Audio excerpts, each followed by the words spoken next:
नमस्कार मंडळी, आपलं स्वागत आहे रविराज टेक व्लॉग्समध्ये। आज मी चाललो आहे चौपोला येथील नारायणबेट पाहण्यासाठी व ते तुम्हाला दाखवण्यासाठी। मित्रांनो, या ठिकाणी येण्यासाठी तुम्हाला पुणे सोलापूर या रोडने चौपोला या ठिकाणी यावं लागेल व तिथून पुढे नारायणबेट असा रस्ता आहे। आमच्या घरापासून साधारणतः 27 किलोमीटर अंतर आहे। तर मित्रांनो, या ठिकाणी एक दिवसीय पर्यटनासाठी निसर्गरम्य ठिकाण आहे। तरी या ठिकाणाला नक्की भेट द्या व व्हिडिओ आवडल्यास लाईक, शेअर, सबस्क्राईब नक्की करा।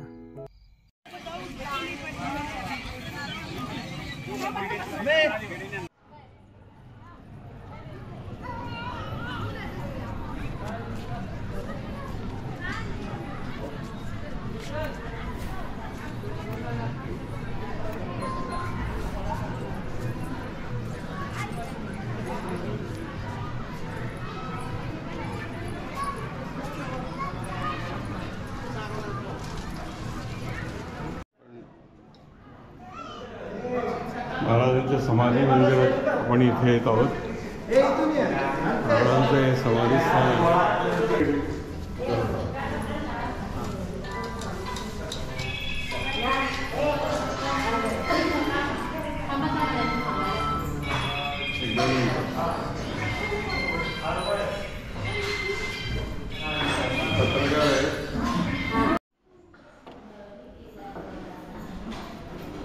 तर मंडळी, आपण जो पाळणा पाहतात तो सद्गुरू नारायण महाराजांचा पाळणा आहे। हा वर्षभर हा असाच ह्या पद्धतीमध्ये हळूहळू हलत असतो।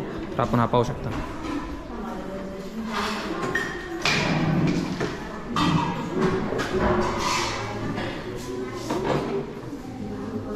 हे एक आपल्याला जागृत पाहण्यासारखं आहे।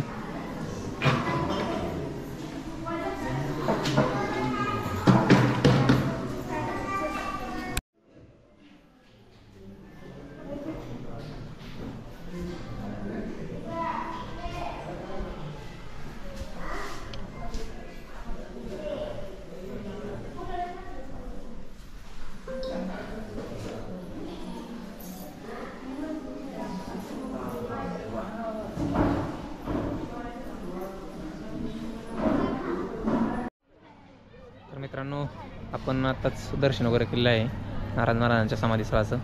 तर आपण आता मूळ मुख्य मंदिर जे दत्त मंदिर आपल्या त्या साईडला आहे, तर आपण त्या ठिकाणी चाललो आहे। चला तर मग।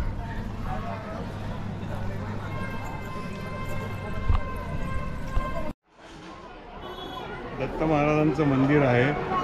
नारायण महाराजांनी हे दत्त मंदिर स्थापित केलेलं आहे। ह्या मंदिराला आता 115 वर्ष पूर्ण झालेली आहे। चला आपण ते मंदिर पाहू।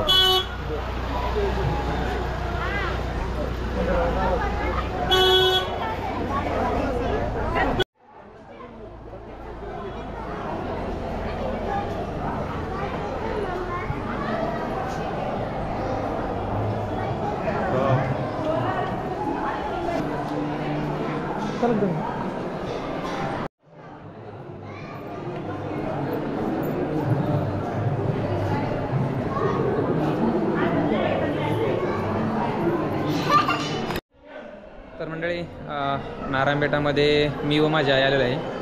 हे बघा, माझ्या या साईडला आहे। आम्ही नारायण महाराजांचं दर्शन वगैरे घेतलं आहे आणि ह्या साईडला आपण संपूर्ण मंदिर आपण तुम्हाला दाखवत आहे। चला तर मग।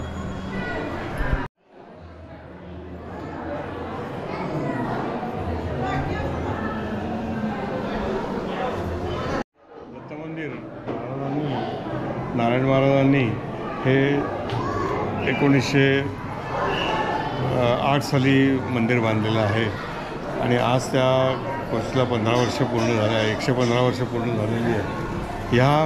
ही दत्तमूर्ती जी आहे, ह्या मूर्तीचं वैशिष्ट्य असं आहे की आपण नेहमीची दत्तमूर्ती असते ती ब्रह्मा विष्णू महेश असं असतं, पण ह्या मूर्तीत असं आहे की ब्रह्मा महेश विष्णू म्हणजे शिवप्रधान दत्तमूर्ती आहे।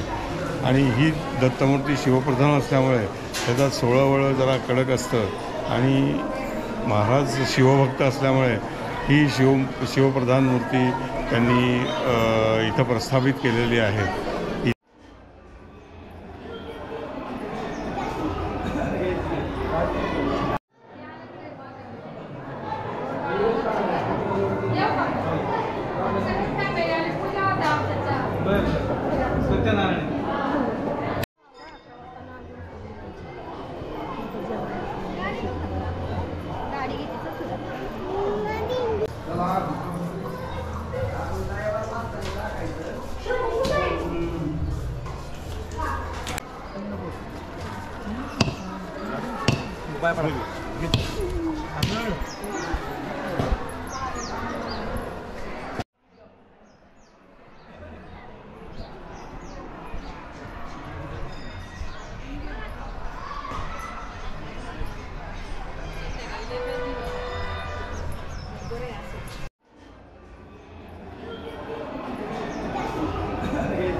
सद्गुरुनाथ नारायण महाराज की जय. नारायण महाराज संस्थान ह्या बेटाला आता जवळजवळ 115 वर्ष झाली. 115 वर्षापूर्वीची ही गोष्ट आहे की बागलकोटचा एक लहानसा मुलगा त्याच्या प्रवासाला निघाला होता. त्याचा जन्म बागलकोटचा, पण घरात आई वडील गेल्यानंतर आजीकडे राहिला आणि भातावर तूप मागितल्यानंतर आजीनं अपमान केला का मावशीनं अपमान केला, त्यामुळे ते घर सोडून निघाले. आणि निघाल्यानंतर 8 वर्षाचा हा बटू निघाल्यानंतर तो चालत चालत त्या यल्लम्माच्या देवळात गेला. तिथे गेला तर तिथे एक मोठा वाघ त्याने पाहिला की जो दुपारी दर्शनाला होता देवीच्या. त्याला बघून हे 8 वर्षाचं मूल किती घाबरलं असेल असं आपल्या मनात विचार येतो. पण त्या वाघाने फक्त त्या अन्नाचा वास घेतला आणि त्याला कळलं की हा मुलगा उपाशी आहे. मग ते अन्न त्यांनी खाल्लं. असं प्रत्येक ठिकाणी ते दरमजल करत निघाले. निघाल्यानंतर करता करता त्यांचा मुक्काम गाणगापुरी आला. गाणगापूरला आल्यानंतर त्यांना एका यतीने सांगितलं घरात येऊन की तू एक फूल उचल. आणि पूजा झाली, त्यांनी एक फूल उचललं आणि त्या यतीला खूप आनंद झाला की त्यांनी योग्य फूल उचललं होतं. आणि त्या यतीने सांगितलं की मी आता येतो, मग आपण तू भिक्षा मागून ये, आपण बरोबर जेवण करूया. आणि यती परत आलेच नाही. मग हा लहान मुलगा 10-11 वर्षाचा तोपर्यंत उपाशी राहिला 3 दिवस. आणि ते झोळीत घेतलेलं अन्न जे होतं त्यात तसंच राहिलं. शेवटी दत्त महाराजांनाच दया आली आणि ते पुन्हा यती स्वरूपात तिथे आले. आणि त्यांनी विचारलं जेवला नाहीस का? ते म्हणले आपली वाट पाहतोय. आणि मग त्यांनी ते याच्या खुंटीवर अडकवलेलं अन्न काढलं तर ते त्यावेळेस पण ताजंतवानं होतं. आणि मग त्यांनी त्यावेळेस त्या यतींबरोबर भोजन केलं. मग यतींनी त्यांना काही काही दीक्षा दिल्या आणि ते मुक्त झाले. पण अतिशय दगदग आणि यामुळे महाराज आजारी पडले. आणि एवढे आजारी पडले की त्यांचा मृत्यूच व्हायची वेळ आली. आजूबाजूचे लोक होते, त्यांनी हा मुलगा अनाथच आहे असं समजून त्याला सरणावर ठेवायचं ठरलं की आता काही याच्यात अर्थ नाही. पण तेवढ्यात त्यांच्या अंगात त्यांना उलटी झाली, त्याच्यातून एक सर्प पडला आणि ते परत जिवंत झाले. मग त्या ठिकाणी एक कणकेचा पुतळा करून जाळण्यात आला. तर अशा ह्या ज्या घटना आहेत त्या सामान्य मुलाच्या जीवनामध्ये या घडत होत्या. तोपर्यंत त्यांना देव पण यायचं होतं. परंतु एक ओढ होती की दत्त महाराजांची, की दत्त महाराजांना भेटायचं आहे.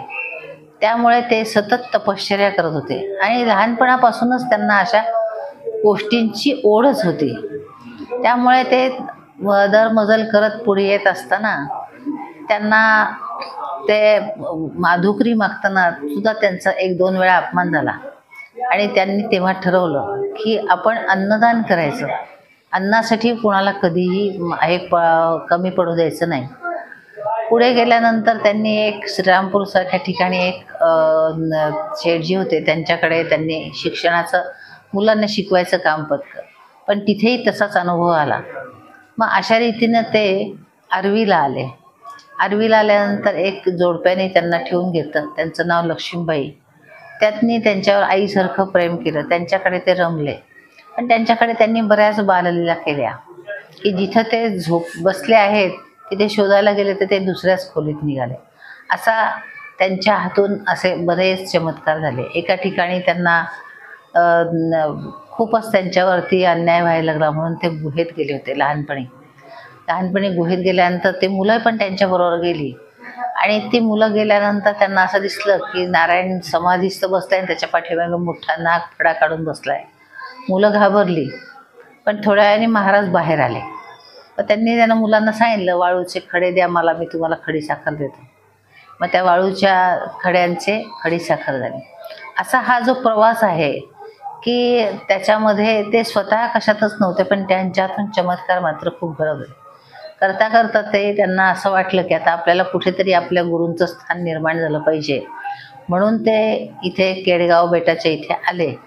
तेव्हा त्यांना इथे संपूर्ण निवडुंगाचं रान होतं, पण त्यांना ही जागा आवडली आणि 2 पिंगला पक्षी बोलत होते. त्यांची भाषा त्याला समजली की वनवासाला जाताना राम सीता इथेच थांबले होते आणि इथे मोठं तीर्थक्षेत्र उभं राहणार आहे असं त्यांना कळल्यानंतर त्यांनी ही जागा निश्चित केली.